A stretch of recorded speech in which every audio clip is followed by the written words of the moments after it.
બકા મજા તો પડવાની, મજા કરાવી. તમે જુઓ કવિની કલ્પના ક્યાં સુધી પહોંચે છે કે મોબાઈલને ખેલ થાય છે. અને કેવું આપણે બધું કેવું કરતા છે. હમણાં એક મોબાઈલની દુકાને જવાનું થયું હતું ત્યારે એને કીધું કે આની પર ગ્લાસ લગાડી દો, ટફન ગ્લાસ, કે ટફન ગ્લાસ છે ને પડે તો તૂટે નહીં. એટલે બધું કંઈક તો એવું રાખો છે પડે તો તૂટે, કંઈક તો એવું દિલમાં જરાક તો રાખો કે સેજ છરકો પડે. અને વેદના થવી જોઈએ. વેદના ન થાય ને તો કંઈક ખૂટતું હોય એવું લાગે. અને વેદના તમને જિંદગીની નજીક લઈ જતી હોય છે. તો એવી વેદના આ કવિતાનું સર્જન કરાવતી હોય છે. શબ્દો તમે જુઓ, શબ્દો આમાંથી એકેય નવા નથી. આ કવિઓએ જેટલા શબ્દો વાપર્યા એ બધા જ શબ્દો શબ્દકોશમાં અવેલેબલ છે. શબ્દો એ જ હોય છે, ફક્ત માત્ર સંવેદનાઓ હોય છે. સંવેદનાઓ જુદી જુદી હોય છે. તો હવે પછી આપણે જે કવિની સંવેદનાને સ્પર્શ કરવાના છીએ એ કવિ પણ ગાંધીનગરના જ છે. સરકારી કર્મચારી છે અને સરકારી કર્મચારી હોવું ને એનો રંગ ન લાગવો એ બહુ મોટી વાત હોય છે. કે તમે રંગે રંગાઈ જાઓ ને તો પછી ટોળામાં ભળી જતા હોય છે. નવો કોઈ છોકરો સરકારી નોકરી કરવા જાય ત્યારે કેટલી બધી એની તમન્નાઓ હોય છે કે હું આમ નહીં કરું ને હું આમ નહીં કરું. પછી આ એક છોકરાની સાથે મેં વાત કરી હતી ત્યારે કીધું કે હું જ્યારે ગયો ને ત્યારે મને ઘણી બધી તમન્નાઓ હતી અને એવું થતું હતું કે ભાઈ હું કંઈક નવું કરીશ. પછી એ જ્યારે એની ઓફિસમાં પહેલી વખત કામ કરવા ગયો તો બધા તો સૌ જુદી જ રીતે કામ કરતા હતા. અને પછી સમય જતો ગયો અને ધીરે ધીરે એ પણ બીજા જેવો થઈ ગયો.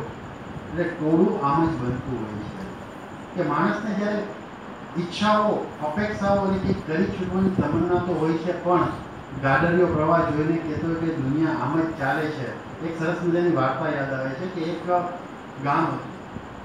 એ ગામમાં કૂવો હતો અને એ ગામના લોકો સુખી હતા. એટલે એક રાક્ષસોની ટોળી એવું નક્કી કર્યું કે આ ગામના લોકોને બધાને ગાંડા કરી દઈએ તો આ રાજા છે એ બહુ ડાયો છે, એ સુધરે. એટલે પેલા એક પાણીમાં અમુક વસ્તુ ભેળવી દીધી ને આખું ગામ ગાંડું થઈ ગયું. માત્ર રાજાનો કૂવો છે એ અલગ હતો. એટલે એટલું બધું બધા સંપ હતા એટલે ગાંડું આખું ગામ થઈ ગયું. એટલે રાજાને ચિંતા થઈ ગઈ કે હવે શું કરવું, કોઈ રસ્તો નથી મળતો. કે આ બધા તો ધીરે ધીરે જે આપણને અત્યાર સુધી ખૂબ પ્રેમ કરતા હતા એ હવે આપણો વિરોધ કરવા માંડશે, તો શું કરવું હવે, એને કોઈ ધ્યાન પડતું નથી. પછી રાણીએ એક વખત કીધું કે એક રસ્તો છે. તો કે શું? કે આપણે બે બી હવે એ કૂવાનું પાણી પીએ. એટલે આવું પણ ઘણી વખત થતું હોય છે. અને હવે જે કવિને રજૂ કરવાનું છે એ પાછા એજ્યુકેશન સાથે જોડાયેલા છે. અને જિંદગી છે ને એ પ્રશ્નો છે. અને જિંદગીની મજા એ છે કે જિંદગી તમને એક પ્રશ્ન આપે છે અને તમે એનો જવાબ જ્યાં શોધો ત્યાં જિંદગી આખું પ્રશ્નપત્ર જ કરી નાખે છે. તો એવા કવિ રમેશ ઠક્કરને તમારી સમક્ષ રજૂ કરું છું. એ પહેલાં એમની એક રચના તમને સંભળાવીશ કે ઘરમાં અચાનક જ ઠપ થઈ ગયેલા. ઘરમાં અચાનક જ ઠપ થઈ ગયેલા ટીવી સ્ક્રીનને જોઈ. ઘરમાં અચાનક જ ઠપ થઈ ગયેલા ટીવી સ્ક્રીનને જોઈ નિદાન કરતા જાણકારે કહ્યું કે બસ કનેક્ટિવિટીનો પ્રોબ્લેમ છે. એટલે આ કનેક્ટિવિટી જો જળવાઈ રહે તો જિંદગીમાં પછી કંઈ મેળવવાનું રહેતું નથી. રજૂ કરું છું કવિ રમેશ ઠક્કર.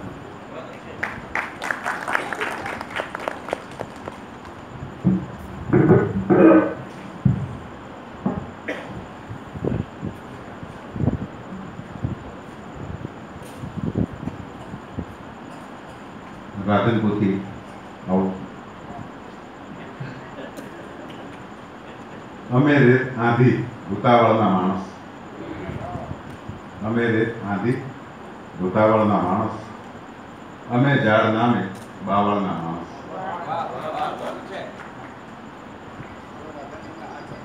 એક હળવી ગઝલ, બધા ઉભારે કેમ થઈ ગયા કે મધ્યવર્તી સાર એનો દિલ હશે, મધ્યવર્તી સાર એનો દિલ હશે, એક એપિસોડની સિરિયલ હશે. મધ્યવર્તી સાર એનો દિલ હશે, એક એપિસોડની સિરિયલ હશે ને બેસ્ટનો એવોર્ડ આપીશું પછી, બેસ્ટનો એવોર્ડ આપીશું પછી વસ્ત્રમાં જો એકાદ વલકલ હશે, બેસ્ટનો એવોર્ડ આપીશું પછી વસ્ત્રમાં એકાદ જો વલકલ હશે. અને શેર છે કે ક્વીન જાણી આપણે બેઠા હતા, ક્વીન જાણી આપણે બેઠા હતા, શી ખબર કે ટ્રેન આ લોકલ હશે. ક્વીન જાણી આપણે બેઠા હતા, શી ખબર કે ટ્રેન આ લોકલ હશે ને તું જ રાવી, તું જ સતલજ, તું નદી, તું જ રાવી, તું જ સતલજ, તું નદી, લક્ષ્ય તારું ભાખરા નાંગલ હશે, લક્ષ્ય તારું ભાખરા નાંગલ હશે. છેલ્લે કે કેટલો વૈભવ હતો આ બીચ પર, કેટલો વૈભવ હતો આ બીચ પર ને હવે અસબાબમાં વોટર હશે. કેટલો વૈભવ હતો આ બીચ પર ને હવે અસબાબમાં વોટર હશે. મધ્યવર્તી સાર એનો દિલ હશે, એક એપિસોડની સિરિયલ હશે.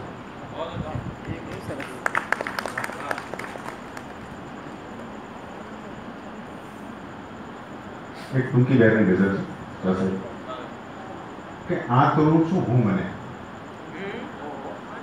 આ કરું છું હું મને, સાચવું છું હું મને, આ કરું છું હું મને, સાચવું છું હું મને.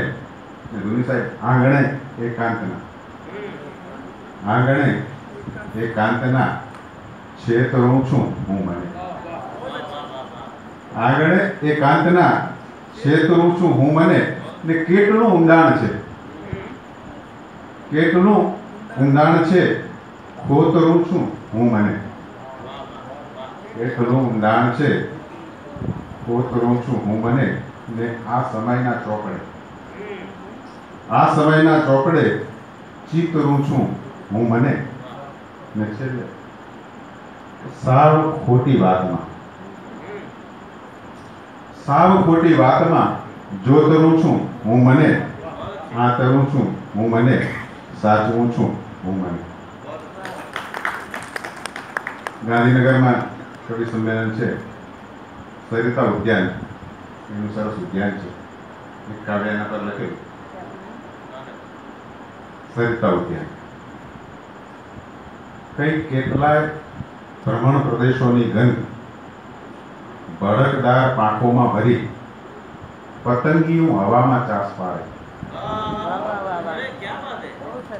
કઈ કેટલાય ભ્રમણ પ્રદેશોની ગંધ ભડકદાર પાંખોમાં ભરી પતંગિયું હવામાં ચાસ પાડે ને ટવકાર કરતું મોરયુગલ મરોડદાર અક્ષર જેવી વૃક્ષ ઘટામાં આપસમાં મરકે હળવેથી સરકે.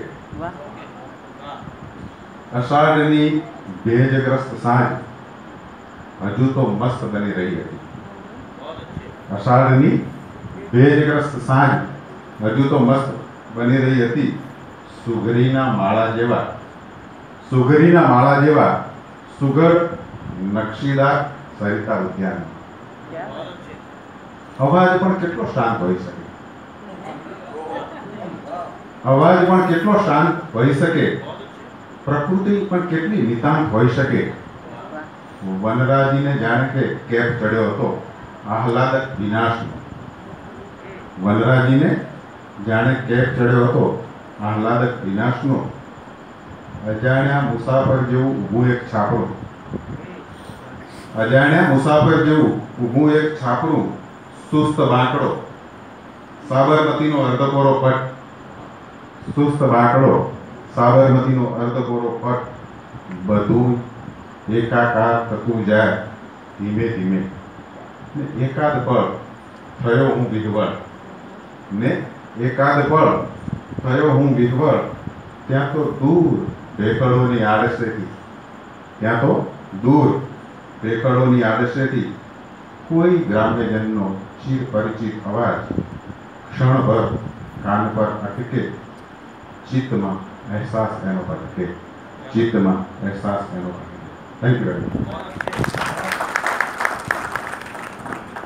बहुत अच्छे रमेश भाई.